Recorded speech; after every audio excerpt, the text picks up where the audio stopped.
Literal Nazism is probably less of a real threat than the current state apparatus that we find ourselves under. When you cry Nazi or cry communist, I mean, I don't know who's truly a flag waving communist or who's truly an actual Nazi. But to your point, RG, I think there's enough people who, basically act as, fascists or communists that, we can just call it for what it is. And the biggest enemy to libertarianism has always been collectivism.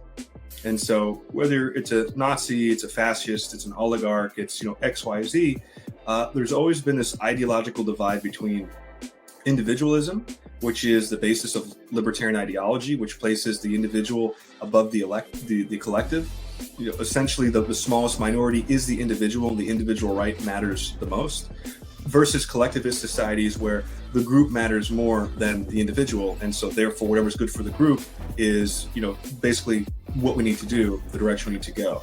So when you look at government policy from that perspective, it paints a pretty broad brush to say, okay, well, is this law that, gives pharmaceutical industries immunity, is that individualism, or is that, basically just providing protection for the pharmaceutical industry and regulatory capture in the whole nine, or, apply it to anywhere. So how do we take this as a libertarian moment? How do we move forward? I think being out there, being at the forefront, teaming up with single issue coalitions, being visible, getting libertarians elected. But I think at the end of the day, libertarians have to remember one thing, and that is power is not a dirty word.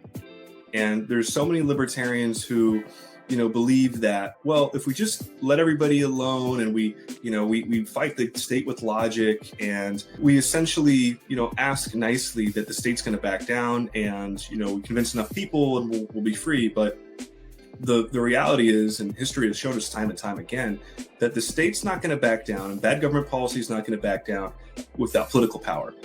How do we make our moment? How do you take a stand? Is you get involved, and you understand that, we need power in order to defend freedom.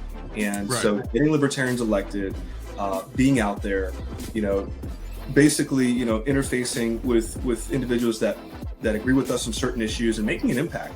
That's the only way to change the system.